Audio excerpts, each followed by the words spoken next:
Story 1. During my first week working hospital security, they told me never to use the elevator marked B.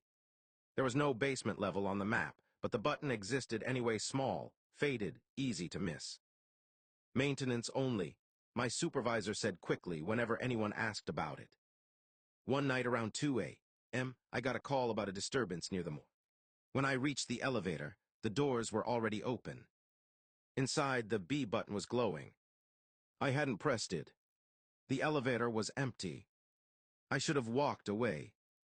Instead, I stepped inside. The doors shut immediately. The elevator went down for far too long. Not a few floors. Minutes. The lights flickered the entire way. Finally, the doors opened onto a hospital floor that looked wrong in subtle ways. Older equipment. Dim yellow lighting. Wheelchairs lined against the walls like people had abandoned them mid-run. And the silence. No machines. No voices. Nothing. At the nurse's station sat a woman in an old-fashioned uniform writing on paperwork. Without looking up, she said, "You're early." I backed toward the elevator. The doors were gone. My radio crackled with static, then a voice whispered through it. "Security to basement." Patient escaped again. Something down the hallway started running toward me on all fours. Story 2, the hospital I worked at had a locked ward on the 4th floor that didn't appear on any public map. No visitors allowed. No patients transferred in or out during the day. Night staff called it the quiet floor. My first overnight shift, the head nurse gave me one rule. If a patient asks what year it is, do not answer. That was it. No explanation. Around 1:30 a.m., I was delivering medication when I heard someone speaking softly from one of the rooms. An old man sat alone on the bed, staring at the wall. As I passed, he turned toward me with wide, terrified eyes. "What year is it?" he whispered. I remembered the warning and kept walking. His voice followed me into the hallway. "Please," he begged. "You have to tell me if it worked." Every room I passed after that was silent. Except for one thing. Breathing. Not from the patients. From underneath the beds. I sped up. Then all the lights on the floor went out at once. Complete darkness. A few seconds later, the emergency lights flickered on red. Every patient room door was open now. And every bed was empty. Then the intercom crackled overhead. "Attention, staff. The sleepers are awake. Story 3, the hospital cafeteria closes at 11 p.m., but sometimes the lights are still on after midnight. The nurses told me never to go in when that happens." "Why?" I asked. One of them shrugged without smiling. "Because the people eating in there aren't patients anymore." A week later, I found out what she meant. I was working late when I passed the cafeteria around 1 a.m. The lights were glowing softly inside. And people were sitting at the tables. Dozens of them. Doctors, patients, visitor, all perfectly still. Nobody talking. Nobody moving. Just sitting there with trays of untouched food. I should have kept walking. Instead, I looked through the little window in the door. Every single person inside slowly turned to look at me at the exact same time. Their movements were perfectly synchronized. One old man near the back smiled and tapped the empty seat across from him. Hungry. That's what I suddenly felt. Overwhelmingly hungry. The smell coming from the cafeteria hit me all at once: warm food, fresh coffee, bread right out of the oven. My hand started reaching for the door handle before I realized it. Then someone grabbed my shoulder hard. A nurse stood behind me, pale with fear. "Don't let them see you wanting it," she whispered. Inside the cafeteria, all the smiling faces slowly widened their mouths far beyond humanly possible. Story 4, the MRI room was always colder than the rest of the hospital. Even the technicians hated going in there alone at night. My supervisor told me one strange rule during training. If the machine starts running by itself, do not look inside. That should have been enough warning. But around 3 a.m., I heard the MRI powering on from down the hallway. The deep mechanical thumping echoed through the empty wing. No patients were scheduled. No technicians were on duty. I went to shut it down. The room lights were off except for the glow from the control panel. The MRI machine hummed loudly, already mid-scan. And someone was inside it. I could just barely see a pair of feet sticking out from the tunnel. Motionless, I grabbed the emergency stop and hit it. Nothing happened. The machine kept running. Then the intercom speaker crackled. A voice whispered, "Please don't stop it. It can still hear me when it's quiet." I stepped closer despite every instinct screaming at me not to. The feet sticking out of the machine looked wrong. Too long. The ankles bent backward. Then the table slowly started sliding outward on its own. Whatever was inside the scanner sat up before its head fully emerged. And in the reflection of the dark monitor beside me, I saw myself still standing at the doorway, watching it happen. Story 5, the children's wing always sounded wrong at night. Not loud, just active. Soft laughter echoing down empty halls. Rubber balls bouncing once in distant rooms.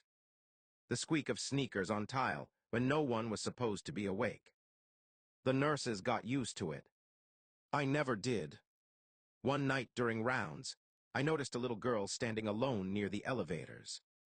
Hospital gown, bare feet, hair covering her face. I crouched down carefully. "Hey, sweetie, where's your room?" She pointed down the dark hallway toward the old playroom. "That way," she whispered. Something about her voice made my skin crawl. It sounded layered, like multiple children speaking at once. I walked her toward the playroom anyway. As we got closer, I started hearing music. Soft nursery rhyme music drifting through the hallway. The playroom door was slightly open. Inside, I could see children sitting on the floor in a circle. Completely still, facing away from the door. The girl beside me tugged my sleeve. "Don't let them see you count," she whispered. I looked down at her. "What?" Slowly, she lifted her head for the first time. Her face was pale and swollen, eyes completely black. There's always one extra. Inside the playroom, every child suddenly stopped moving at the exact same moment. And very slowly, one more head turned toward the door than there should have been. Story 6, the hospital had a stairwell nobody used. Stairwell C. It connected every floor from the roof to the basement, but the doors were always locked from the inside. Even staff avoided it. One night during a power outage, I had no choice. The elevators were dead, and I needed to bring supplies from the third floor to the ICU. As soon as I opened the stairwell door, I smelled mildew and something metallic underneath it. Blood. The emergency lights barely worked. Everything inside glowed dim red. I started climbing. The strange thing was how quiet it became after the door shut behind me. The hospital noise vanished completely. No alarms. No voices. No machines. Just my footsteps echoing endlessly upward. Around the fifth floor landing, I noticed writing on the wall beside the door. "Don't stop moving." I laughed nervously and kept climbing. Then I heard footsteps below me. Slow, dragging. Someone else was in the stairwell. "Hello?" I called. The footsteps stopped immediately. Silence. Then from several floors beneath me, a voice answered in a perfect imitation of mine. "Hello?" My stomach tightened. I climbed faster. The footsteps below matched mine exactly now. Step, step, step. Always 1 second behind. By the 7th floor, I was almost running. That's when I noticed something impossible. The floor numbers on the wall had changed. 8, 9, 10. The hospital only had 7 floors. The voice below me laughed softly. And somewhere far above, I heard another set of footsteps hurrying downward to meet us. Story 7, the overnight nurse, told me never to answer calls from room 509 after a patient dies there. "Why?" I asked. She avoided eye contact. because something always calls back. I thought it was just another hospital superstition, until Mr. Delaney passed away during my shift. At 1:12 a.m., the monitor in his room flatlined. By 1:20, transport had already taken the body away. Room 509 was empty. At 1:27, the room phone rang at the nurse's station. Room 509. Everyone froze. The older nurses stared at each other, but nobody moved. Finally, the charge nurse picked up slowly and held the receiver to her ear. Her face drained of color. Then she hung up without saying a word. "What did it say?" I asked. She whispered it asked why we left him alone. Nobody spoke after that. Around 2 a.m., I was restocking supplies near room 509 when I heard the call bell inside the room ding softly. Once, I looked through the small window in the door. The bed was occupied again. A figure lay under the sheets facing the wall. I backed away immediately. The call bell dinged again. Then again. Faster now. Ding. Ding. Ding. The room phone suddenly started ringing too. Then the TV turned on by itself. Static filled the room, and through the static, I heard Mr. Delaney's voice whisper clearly. "I'm still here." The figure in the bed slowly began sitting up. But the blanket folded the wrong way around its body, like whatever was underneath had too many joints. Story 8, the emergency room doors opened by themselves at 3:33 a.m. Every night, security checked the sensors. Maintenance replaced the motors twice. Nothing fixed it. The strange part wasn't the doors. It was that someone always walked in. Not a patient anyone could clearly remember afterward. Just a person. Different clothes every night. Different face.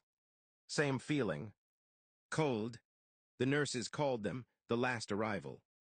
Nobody spoke to them unless necessary.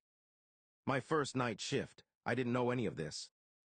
At exactly 3:33, the ER doors slid open with a hiss. A man walked inside wearing a soaked black coat. Water dripped onto the tile, even though it hadn't rained in days.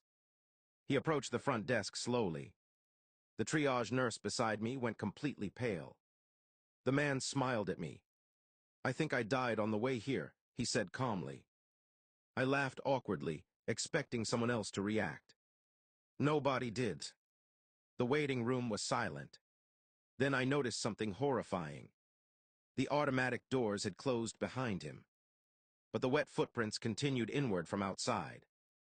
None led in. They only led deeper into the hospital. Story 9, on my first night working the hospital morgue, the supervisor gave me a ring of keys and one rule. If locker 14 starts knocking, do not knock back. He said it casually, like he'd repeated it 100 times before. I laughed. He didn't. Around 2 a.m. while filling out paperwork, I heard it. Knock, knock, knock, soft, hollow, coming from cold storage. I froze and listened. Nothing for a few seconds. Then, knock, knock, knock, locker 14. I told myself it was pipes contracting from the cold. Still, I walked over. The metal door to locker 14 had condensation running down it like it was warmer inside than the rest. Then came another knock. 3 slow taps. Without thinking nervous and curious, I tapped back once. Silence. Every sound in the morgue stopped instantly. Even the ventilation hum. Then from inside locker 14, something tapped the exact rhythm of my heartbeat. Fast. Faster. Faster. I stumbled backward. The locker door handle slowly began to turn from the inside. Then every other locker in the morgue started knocking too. Story 10, the hospital had an old recovery wing that was permanently closed after a fire decades ago. Most staff avoided that side of the building completely. The hallway lights never worked right there. Neither did the clocks. During a night shift, I got lost looking for a supply room and accidentally pushed through a set of double doors I thought led back to the ICU. Instead, I stepped into the burned wing. The air smelled stale and smoky, like the fire had never fully gone out. Wheelchairs sat abandoned in the hallway under dusty sheets. Patient room doors hung half open, and every clock on the wall showed the exact same time. 2:06. My radio immediately filled with static. Then a voice whispered through it. "You shouldn't be here during visiting hours." I turned to leave. The doors behind me were gone. Not closed. Gone. Just more hallway stretching into darkness. That's when I heard the squeaking. Rubber shoes against tile. A hospital bed rolling slowly somewhere ahead. I ducked into the nearest patient room and hid beside the doorway.